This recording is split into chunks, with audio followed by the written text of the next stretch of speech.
आज का टॉपिक हम कवर करेंगे new year goals versus purpose पे। 2025 जा रहा है और 2026 आ रहा है विद न्यू एक्साइटमेंट के साथ। और इस नए साल में हम क्या कर सकते हैं और क्या क्या नहीं कर सकते और क्या कर सकते हैं, इस पर आज हम बात करेंगे। तो सबसे पहले हम उस टॉपिक पे बात करेंगे कि जो अक्सर लोग करते हैं लेकिन अधूरा। तो आज उस टॉपिक को कवर करेंगे। आज हम बात करेंगे न्यू ईयर गोल्स के बारे में। क्या हमें न्यू ईयर्स में गोल्स बनाना चाहिए, लेकिन मैं कहूंगा गोल्स मत बनाएं, पर्पस बनाएं। अक्सर लोग गोल्स पर फोकस करते हैं, लेकिन आज के इस टॉपिक में मैं आपके साथ पर्पस पर टॉपिक पे बात करना चाहूंगा। पर्पस पे फोकस करेंगे। तो चलते हैं टॉपिक पे। सबसे पहले हम समझेंगे नया साल आता है। जब नया साल 2026 आ रहा है, 90% लोग जो होते हैं ना, वो मन के एंड होते होते होते अपने गोल्स को खो देते हैं, अपने गोल्स को कंप्लीट नहीं करते हैं और उनका गोल जो होता है वो टूट जाता है। क्यों क्यों ऐसा क्यों होता है कि वो जो गोल्स बनाते हैं न्यू ईयर्स के लिए, न्यू ईयर्स रेजोल्यूशन के लिए, जो एक्साइटेड में बनाते हैं, लेकिन जैसे ही मंथ एंड होने लगता है जनवरी का, उनके गोल टूट जाते हैं। क्यों? क्योंकि वो सिर्फ गोल होता है, पर्पस नहीं। समझते इसको। गोल क्या है? सबसे पहले हम समझेंगे गोल क्या है। गोल एक टारगेट है, लेकिन अगर वो पर्पस बनाए गोल की बजाय, तो वो कभी नहीं टूटेगा। क्यों? गोल जो होता है वो टारगेट होता है, लेकिन पर्पस जो है वो मकसद है, वजह है। किसी भी चीज को करने का वजह होता है। गोल्स टारगेट होता है। जैसे फॉर एग्जांपल बिजनेस में हम जब जॉब पे जाते हैं तो एक टारगेट होता है उस चीज को करने का, लेकिन वो हम नहीं करते, वो सिर्फ कॉन्शियसली कैसे भी करते हैं। लेकिन अगर आपके पास पर्पस होगा तो आप अनकॉन्शियसली भी, कॉन्शियसली भी और सबकॉन्शियसली भी उस चीज को पूरा करेंगे, क्योंकि वो एक वजह होती है आपकी जिंदगी को पूरा करने के लिए। चलते हैं। गोल टेम्पररी होता है, पर्पस परमानेंट होता है। तो हमने आज गोल और वर्सेस पर्पस को समझा कि गोल्स का डिफरेंस क्या है और पर्पस का डिफरेंस क्या है। रिव्यू करते हैं। गोल जो होता है वो टारगेट होता है, पर्पस जो होता है वो वजह होती है। गोल जो होता है वो टेम्पररी होती है, पर्पस जो होता है वो परमानेंट होता है। अब मैं आपके साथ वो कोऑर्डिनेट सेट करने जा रहा हूँ, जो अगर आप मेरे साथ एक पेन और पेंसिल लेकर पेपर पे बनाते हैं तो ये काफी अचीवेबल भी है, स्पेसिफिक भी है और स्मार्ट भी है। और ये गोल्स या पर्पस ये पर्पस अगर आप अपनी लाइफ में शामिल करते तो 2026 खत्म होते होते होते आप काफी कुछ अचीव कर लेंगे और आपकी जिंदगी काफी हद तक बदल जाएगी। आपके सोचने का तरीका, आपकी जिंदगी का तरीका और आपकी जिंदगी में कुछ नया आ जाएगा। तो चलते हैं स्टेप बाय स्टेप। मैंने इसे 4 क्वाड्रेंट में डिवाइड किया है। पहला है सेल्फ, सेकंड है जॉब वर्सेस बिजनेस, थर्ड जो है फैमिली रिलेशनशिप में, और फोर्थ जो है कम्युनिटी। वन बाय वन हम इसको समझते हैं।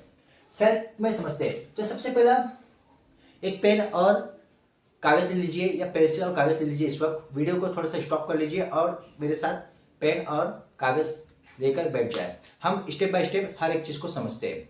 ये एक वर्क फ्रेम है जो मैं आपके साथ शेयर कर रहा हूं। ये ओनली वर्क फ्रेम है जो आपके साथ शेयर करो। बाकी की डिटेल्स आप अपने हिसाब से डालिए कि आपको क्या क्या अचीव करना है। मैं आपके साथ एक फ्रेमवर्क शेयर कर रहा हूं, ठीक है। चलते हैं। सेल्फ पर्पस हमारा क्या होना चाहिए? सबसे पहले सेल्फ पर्पस बनाइए और उसके नीचे 6 कॉलम बनाइए और हर एक कॉलम में लिखे health, spiritual, mental toughness, physical fitness, financial independent. हर एक को थोड़ा थोड़ा सा मैं समझाता हूँ। हेल्थ, आपके सेल्फ पर्पस में हेल्थ होना बहुत जरूरी है। जेड जी की जो जनरेशन जो चल रही है वो आने वाले वक्त में इस बात को जानेगी भी और समझेगी भी कि हेल्थ बहुत जरूरी है। आज के जमाने में, आज की तारीख में, आज के वक्त में अगर लोग इंपॉर्टेंस दे रहे तो सिर्फ और सिर्फ मनी को दे रहे। लेकिन जेड जी जो है जनरेशन, ये आने वाले वक्त में मनी से ज्यादा अगर किसी चीज को इंपॉर्टेंस देगी तो वह हेल्थ को देगी। तो अपने पर्पस में हेल्थ को शामिल करें। नेक्स्ट है स्पिरिचुअल। अपने पर्पस में स्पिरिचुअल भी लिखिए। स्पिरिचुअल मीन्स आप गॉड के साथ आपका कनेक्शन कैसा हो, आप गॉड के साथ किस तरह से अपना कनेक्शन रखते हो, आपका centre of connection with God कैसा होना चाहिए, इसकी पूरी डिटेल्स आप लिखिए। नेक्स्ट पॉइंट पे हम बात करते हैं मेंटल टफनेस। मेंटल टफनेस में आता है सिचुएशन। आपके साथ अगर कोई सिचुएशन हो, आपके साथ कुछ प्रॉब्लम आ जाए, कोई दुर्घटना हो जाए, कुछ भी आपके लाइफ में आता है, तो आप उस सिचुएशन में आप किस तरह से डील करते हो, उसे कहते हैं मेंटल टफनेस। नेक्स्ट पॉइंट आता है फिजिकल फिटनेस। इस पर्पस में, सेल्फ पर्पस में आपके लिस्ट में होना चाहिए फिजिकल फिटनेस। फिजिकल फिटनेस में बहुत सारी फिटनेस आती है। आप उसके साथ में एक्सरसाइज कर सकते हैं, मेडिटेशन कर सकते हैं, बहुत सारी चीज़ें करके आप अपने बॉडी को फिजिकली फिट रखते हैं। अगर आप इस चीज़ों को भी इन्वॉल्व करते हैं अपने पर्पस में, तो आपके लाइफ में काफ़ी इंप्रूवमेंट आपको ईयर एंड होते होते देखने मिलेगा। नेक्स्ट आता है point financial independent. Financial independent होना कौन नहीं चाहता है? हर कोई चाहता है कि मैं फाइनेंशियली फ्री हूँ, मेरा एक घर हो, मेरी एक कार हो, मेरा एक छोटा सा फैमिली के साथ में मैं कहीं टूर्स पे जाऊँ। ऐसे बहुत सारे आप लोग के गोल्स हो गए, लेकिन मैं चाहूँगा कि वो गोल्स ना हो, पर्पस हो। आप उस पर्पस को लिख ले, छोटा ही पर्पस क्यों ना हो, आप उसे ज़रूर लिखें, और वो पर्पस ऐसा होना चाहिए जो अचीव हो सके, ऐसा लिखें। नेक्स्ट आता है डेट फ्री लाइफ। बहुत आज जो लाइफ हम गुजार रहे हैं, आज की महंगाई में, आज के इन्फ्लेमेशन में, आज के करंट वर्ल्ड में महंगाई आसमानों को छू रही है। पहले के मुकाबले से अगर आज कंपेयर करूँ तो महंगाई जो है बहुत ज़्यादा आसमानों पे है।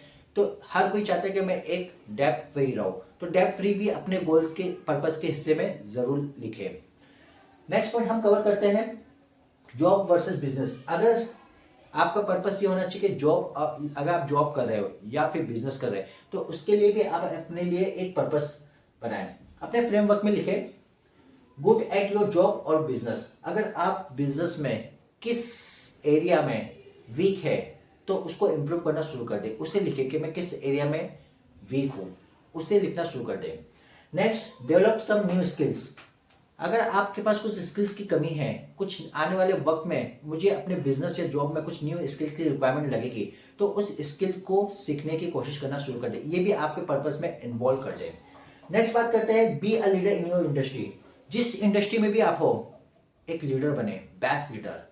एक लीडर जो रन करता है ऑर्गेनाइजेशन को, अ लीडर कम्युनिटी को रन करता है। लीडर कुछ भी अचीव कर सकता है। लीडर्स की पहचान ये होती है कि वो एक लीडर होता है।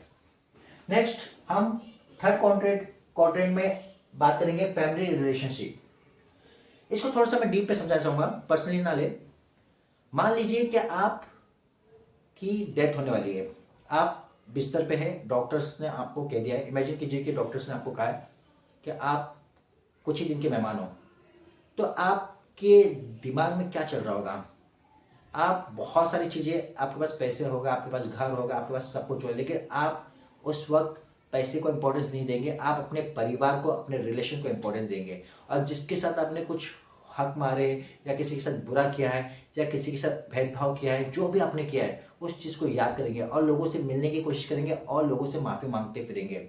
आपको इस बात का एहसास होगा। ये मैं नहीं कह रहा हूँ, ये मेरी स्टडी कह रही है आपके साथ, जो मैं आपके साथ शेयर कर रहा हूँ। तो आप अभी से अपने रिलेशनशिप को स्ट्रॉन्ग करें। बिना रिलेशनशिप के हम वर्ल्ड में जी नहीं सकते। हमें अगर जिंदगी में सुकून चाहिए, मनी के साथ में, हर एक चीज़ के साथ में, मनी जॉब के साथ में, तो रिलेशन भी बहुत इंपॉर्टेंट रखते हैं हमारे लिए। तो कौन कौन से रिलेशन होते हैं? सबसे पहले मान लीजिए आप एक डैड हो, आप शादीशुदा हो, तो आपके लिए आपके पास जो आपका बेटा होगा या बेटी होगी, वाइफ, ये तीनों भी आपके लिए इंपॉर्टेंट होते हैं। इनके साथ भी एक अच्छा रिलेशन रखें। और next, mom dad sister brother, माँ बाप के साथ साथ बहन भाइयों के साथ भी एक अच्छा बॉन्डिंग करने की कोशिश करें। इस साल की शुरुआत में ये सोचे कि मेरे इस पर्पस में ये भी इन्वॉल्व हो कि मैं अपने मॉम डैड के साथ, बहन भाइयों के साथ अच्छे रिलेशंस रखने की कोशिश करूँ, अच्छे रिलेशन कायम रखूँ। नेक्स्ट आता है रिलेटिव। रिलेटिव में हम बात करेंगे रिश्तेदार। आज अगर हम हर घर घर की कहानी की अगर हम आपको कहेंगे ना, तो लोग बोलेंगे कि अरे यार मेरा रिश्तेदार ऐसा है वैसा है, दुनिया की कहानी उसके साथ जोड़ते हैं। मेरा रिश्तेदार मेरे साथ सपोर्ट नहीं करता है, अगर बुरे वक्त आए तो कोई नहीं आया, जब भी मेरा जिंदगी में बुरा है तो सब भाग गए। ऐसा नहीं है। मैंने काफ़ी इस चीज़ों को रिसर्च किया, स्टडी किया कि आखिर क्या वजह है। मैं मानता हूँ कि जब आपके पास बुरे वक्त आते हैं और आपको किसी पैसे की जरूरत पड़ती है तो लोग आपको हेल्प नहीं करते, तो आप कुछ ना कुछ अपने अंदर एक परसेप्शन बनाना शुरू कर देते हैं, अरे यार वो मेरे से भाग रहा है। वो आप ये देखिए क्या उसकी हैसियत है, क्या वो मुझे देना चाहता है, क्या मेरा रिलेशन के साथ कैसा है। तो वो सारी चीज़ें अपने आप को एनालाइज करें, और जो चीज़ है एनालाइज करने के बाद आपको जो रिजल्ट्स मिलता है उसको इम्प्रूव करें। अपने रिलेटिव के साथ एक अच्छा रिश्ता ज़रूर रखें। जब आपकी डेथ होती है तो मैंने देखा है कि जिसके रिश्तेदार अच्छे नहीं थे वो भी मैयत में आते हैं दफनाने के वक्त। ऐसा क्यों? क्योंकि उनको कहीं ना कहीं आपसे ज़रूर मोहब्बत होती है। जो भी उनके साथ ना इत्तेफाकी होती है वो माफ़ कर देते हैं और आपके साथ अच्छा रिश्ता है। तो मरने से पहले पहले ये काम क्यों करना? मरने से पहले अपने रिलेशन को अच्छा कर दे, अपने रिलेशन के साथ, अपने रिश्तेदारों के साथ अच्छा सलूक करना शुरू कर दे। इस्लाम भी कहता है कि हम अपने रिश्तेदारों के साथ एक अच्छा सलूक करें। अच्छा सलूक करने का फ़ायदा ये होता है कि आप कभी अपने आप को कमज़ोर नहीं पाते। और मैंने देखा है कि जिनके पास जितने भी अमीर लोग हैं, रिच पर्सन है, जो सुकून में है, वो उनके रिलेशन कहीं ना कहीं बहुत अच्छी बॉन्डिंग होती है उनके रिश्तेदारों के साथ में। नेक्स्ट आता है फ्रेंड्स। फ्रेंड्स भी आपके लिए बहुत इंपॉर्टेंट होते हैं, उतने ही इंपॉर्टेंट होते हैं जितने रिश्तेदार, आपकी बीवी, आपके बच्चे, आपके बहन भाई। फ्रेंड्स सबसे ज़्यादा आज की तारीख में सबसे ज़्यादा जो है वो है फ्रेंड्स। लेकिन फ्रेंड्स कैसे हो ये डिपेंड करता है। मैं आपको एक बात कहना चाहूँगा, फ्रेंड्स की क्वालिटी बताता हूँ। जिस तरह के फ्रेंड्स आपके सर्कल में होंगे उसी तरह के आप होंगे। आपके 5 फ्रेंड्स मुझे बताइए, मैं आपकी क्वालिटी बता दूंगा कि आपकी क्वालिटी क्या है। तो आपके जो इन्वायरमेंट में जो फ्रेंड्स होते हैं वो सिलेक्ट करना बहुत इंपॉर्टेंट होता है। तो अच्छे फ्रेंड्स ढूंढे, अच्छे फ्रेंड्स के साथ रहे जो आपको कामयाब करे और खुद भी कामयाब हो, जो म्यूचुअल ग्रोथ पे फोकस करते हैं, म्यूचुअल अंडरस्टैंडिंग रखते हैं, ऐसे फ्रेंड्स को ढूंढे। नेक्स्ट हम बात करेंगे नेबर्स, पड़ोसी। अक्सर हम अपने पड़ोसी को भूल जाते हैं। पड़ोसी का हक क्या है, पड़ोसी को हम भूल जाते हैं। एक दफ़ा की एक स्टोरी सुनाता हूँ मैं आपको, वीडियो काफ़ी लंबी हो जाएगी बट फिर भी आपको समझाने के लिए एक स्टोरी शेयर करता हूँ। मैं अपने एक भाई के साथ में, जो मेरे दोस्त भी है बॉम्बे में, उनके साथ उनके पास गया उनको कपिंग करने के लिए। तो वो नेक्स्ट डे मॉर्निंग में मेरे साथ नमाज के लिए निकले सुबह, फजर की नमाज पढ़ने के बाद वो अपने माँ बाप के कब्र में मुझे लेके चले गए, कब्रिस्तान। हम लोग कब्रिस्तान जाने का इरादा किए और मुझे लेके गए, क्योंकि उनका रिचुअल ये था कि वो एवरी डे अपने माँ बाप के लिए प्रे करते थे और उनके लिए बख्शिश करते थे और दुआएं करते थे। तो जब मैं कब्रिस्तान में गया तो उन्होंने फूल खरीदा, और फूल वो भी काफ़ी अच्छा खासा फूल खरीदा उन्होंने। तो मैंने बोला इतने सारे फूल? तो बोले हाँ, फूल इसलिए क्योंकि कब्र पे चढ़ाना है। बट उन्होंने पूरी बात नहीं बताया। फिर उसके बाद हम गए कब्रिस्तान में, कब्र पे गए, उनके माँ बाप के कब्र, जहाँ पे उनका कब्र था, वहाँ पे जाने के बाद हम लोग ने दुआएं की, बख्शिश किया। उसके बाद उन्होंने जब फूल डालना शुरू किए तो मुझे उन्होंने फूल दिया और कहा, अब्दुल्ला ये फूल लो और आजू बाजू के भी लोगों में बराबर के हिस्से में डाल दो। मैंने बोला बराबर के हिस्से में? बोले हाँ। बोले पड़ोसियों का भी हक होता है। सोचिए, वो शख्स जो दुनिया में नहीं है, मरने के बाद भी अपने माँ बाप के आजू बाजू की कब्र में जो है फूल डाल रहा है, और इस इस एहसास के साथ कि पड़ोसियों का भी हक होता है।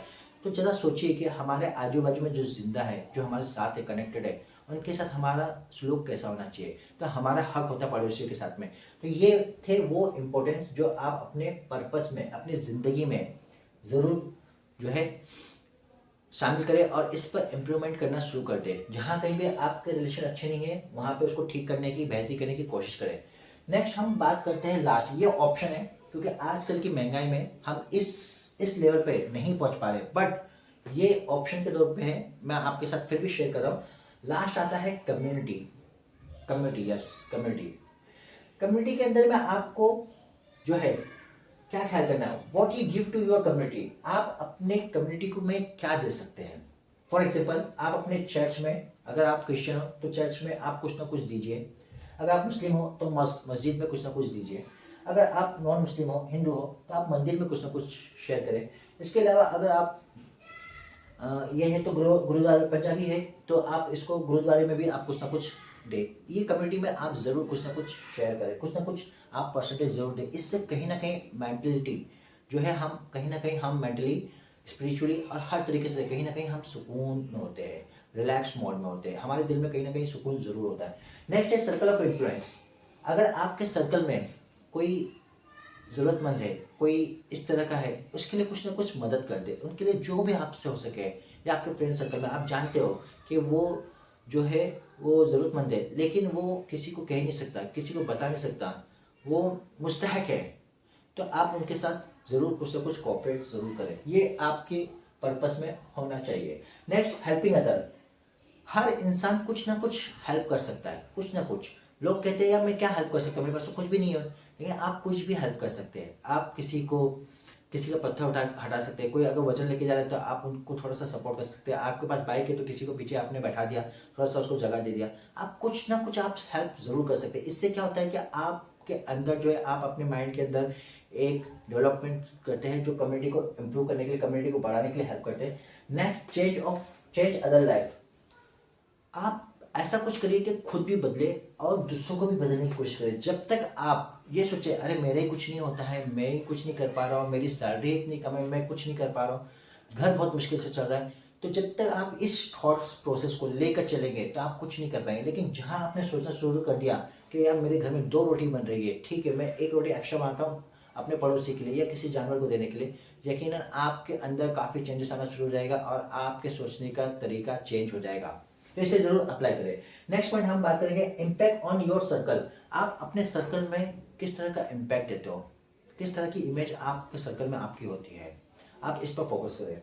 नेक्स्ट हम बात करेंगे एनलाइटमेंट और सेल्फ एक्चुअलाइजेशन। एनलाइटमेंट एनलाइटमेंट की एनलाइटमेंट की बहुत सारी बातें हैं, बहुत सारे फिलोसोफर ने अलग अलग बातें हैं, लेकिन मैं आपको बताऊंगा एनलाइटमेंट का मतलब होता है दिली सुकून।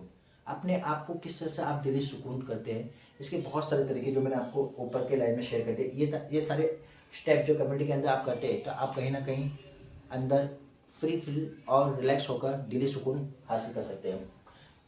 अब जो मैं बात करने जा रहा हूँ ये थे हमारे 4 क्वाड्रेंट जो आप अपने पर्पस ऑफ लाइफ में लिखे हैं। ये था फ्रेमवर्क, हर एक चीज़ें मैंने आपके साथ शेयर कर दिया हेल्थ के तौर पर।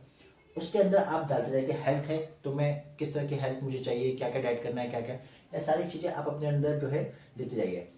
नेक्स्ट लास्ट क्वेश्चन जो आपकी लाइफ को, आपके पर्पस को, आप जो फ्रेमवर्क लेके बैठे हैं मेरे साथ में या इस वीडियो के बाद में आप जो करना चाहेंगे, तो उसके साथ में एक लास्ट क्वेश्चन जरूर अपने अंदर ऐड करें। How do I want to make an impact on others peoples life.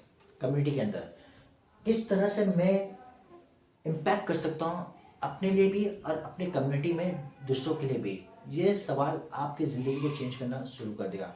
Personally मैं कहना चाह रहा हूँ कि मैंने खुद इस चीज़ को करना शुरू किया और काफ़ी मैंने देखा कि मुझे रिजल्ट मिलना शुरू हुआ, जो मैं आपके साथ शेयर कर रहा हूँ। ये एक प्रैक्टिकल टिप्स है जो मैं आपके साथ शेयर कर रहा हूँ। अब इस सारे पर्पस को बनाने से पहले एक सवाल जो आखिरी है और इम्पोर्टेंट है, जिसके बगैर ये पर्पस आप लिख नहीं सकते और इस पर्पस को आप अटेंड नहीं कर सकते, इस पर्पस पे आप फॉलो नहीं कर सकते। वो सवाल है ये, what types of life do you want. किस तरह की जिंदगी आपको चाहिए। अगर ये सवाल का जवाब आपने ढूंढ लिया तो ये पर्पस जो आप बनाओगे आप इसे जरूर फॉलो करेंगे पूरे साल भर। What types of life do you want, आप किस तरह की जिंदगी चाहते हैं। Self reflection give you direction. जब आप सुकून से बैठकर इस सारे क्वाड्रेंट को एक एक स्टेप बाय स्टेप हर एक पॉइंट के नीचे अपने आंसर लिखना शुरू करोगे तो आपको सेल्फ रिफ्लेक्शन मिलना शुरू होगा और एक डायरेक्शन मिलना शुरू रहेगा और आप आने वाले इस साल में कोई गलती नहीं करेंगे और आने वाले वक्त में 2026 के एंड होने तक आप काफ़ी कुछ अचीव कर चुके होंगे। So when you decide what your best life look like, जब आप डिसाइड करोगे what your best life look like, आपकी जिंदगी कैसी होगी और आप उसे एग्जीक्यूट करोगे उस विजन को लेकर, now you become what you are. आप वो बन जाओगे जो आप चाहते हो। What you like from your life, what do you want from your life, what achieve in your life, ये आप जरूर हासिल कर लोगे। मिलते हैं नेक्स्ट वीडियो में। आपको अगर ये वीडियो अच्छा लगा तो आप मुझे कमेंट्स करके बताइए कि ये पर्पस जो फ्रेमवर्क मैं आपके साथ शेयर कर रहा हूँ ये कैसा रहा। नेक्स्ट वीडियो में कुछ आप मुझे कमेंट करें, मैं उस वीडियो पर भी बना दूंगा। Thank you for watching this video. मिलते हैं नेक्स्ट वीडियो में और मैं ये कहूँगा हैप्पी न्यू ईयर। सभी लोगों के लिए मेरी तरफ से हैप्पी न्यू ईयर, नए साल की नई शुभकामनाएं। मिलते हैं नेक्स्ट वीडियो में। Thank you for watching this video.